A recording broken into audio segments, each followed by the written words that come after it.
There's a scene in Back to the Future that millions of people have watched over and over again, and somehow, almost nobody noticed what's really happening in it. Not the editors, not the crew, not even the director. It slipped through filming, post-production, and the final cut, quietly making its way into one of the most beloved films of all time, completely untouched. And the strangest part is this: once you finally see it, you won't be able to unsee it. It changes the way you watch the movie forever. What makes this even more fascinating is that it isn't just one small mistake. Back to the Future looks like a perfectly crafted film on the surface. The pacing is sharp, the humor lands exactly where it should, and every moment feels carefully designed. It gives the impression that every single frame was planned with absolute precision. But beneath that polished surface are small cracks, moments the filmmakers never intended for anyone to notice.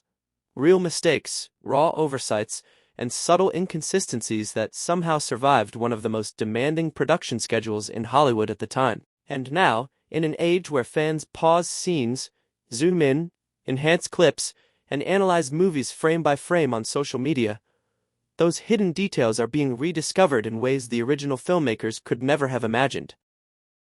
Before diving into the blooper itself, it's worth understanding why this even matters.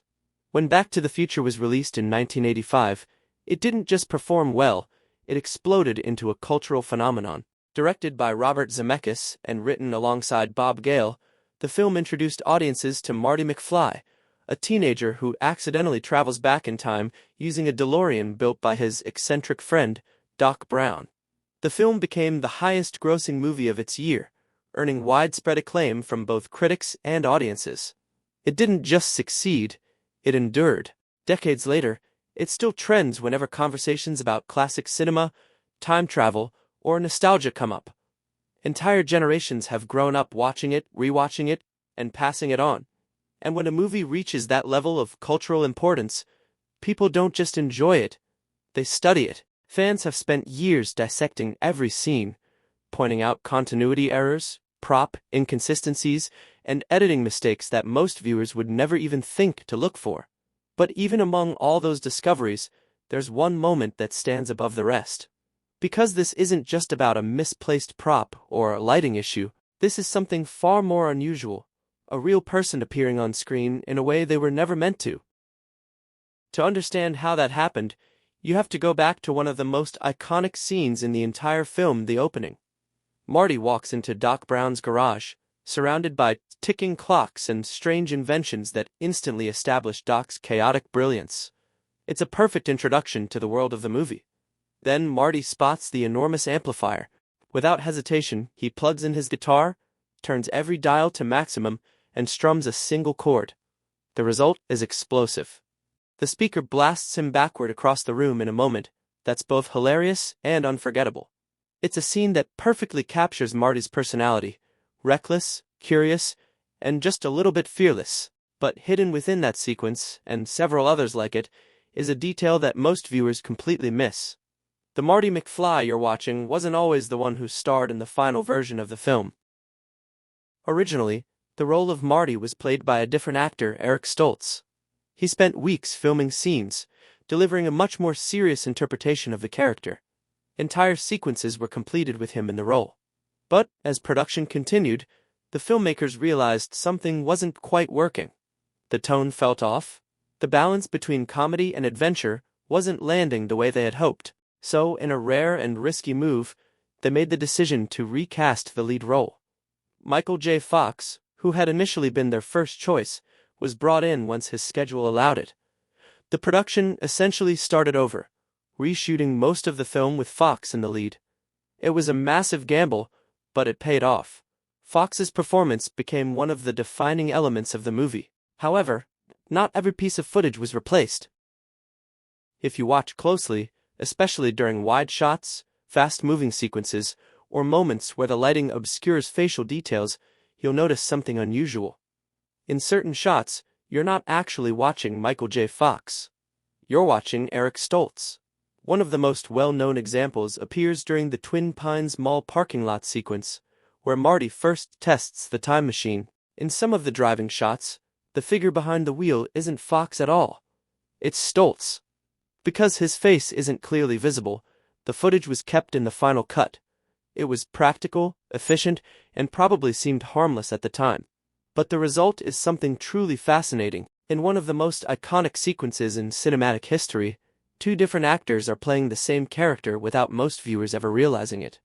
For decades, audiences watched that scene without noticing, making it less of a simple blooper and more like a hidden artifact of the film's production history. Another detail that has gained significant attention in recent years involves one of the film's most important props, the Save the Clock Tower flyer. This small piece of paper plays a crucial role in the story. Marty receives it in 1985 from a woman collecting donations, and later, his girlfriend Jennifer writes a note on the back. That note eventually becomes the key to getting Marty back to his own time, as it tells Doc exactly when lightning will strike the clock tower. It's a clever plot device that ties the entire story together.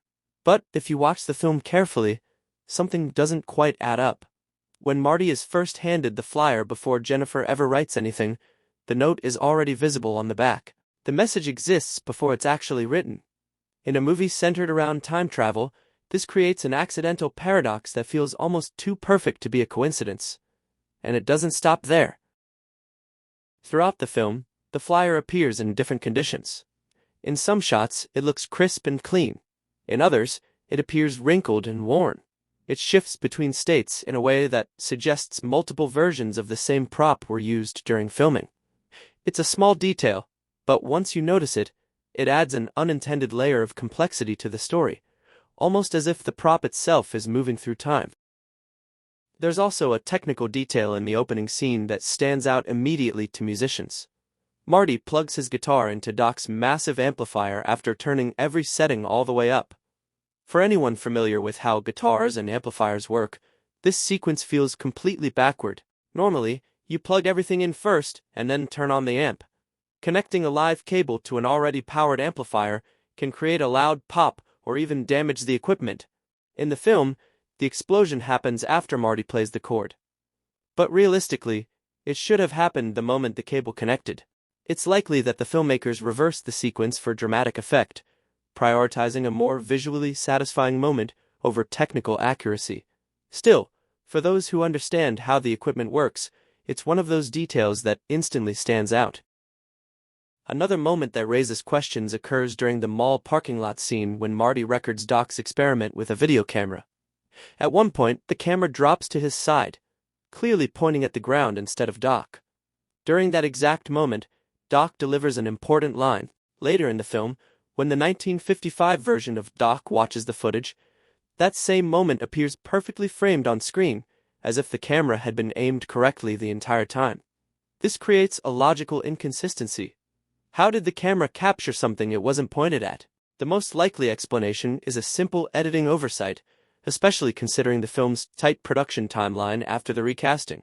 But in a movie built around precise cause and effect relationships, even a small inconsistency like this becomes noticeable. The background of certain scenes also reveals subtle mistakes that are easy to miss at first glance. During the Save the Clock Tower sequence, a man walks around a corner in the background. Moments later, after a cut, the same man appears to walk around the same corner again in exactly the same way. It's a minor detail, but once you notice it, it becomes impossible to ignore. This likely happened because multiple takes of the scene were combined, and the same extra appeared in both. It's a simple editing slip, but it creates an odd visual loop that feels almost appropriate for a movie about time travel. One of the most surprising details appears in a diner scene set in 1955. Marty is flipping through a phone book, and there's a close-up shot of a hand turning the pages. The hand, however, doesn't look like it belongs to a teenager. It appears older, with visible age spots.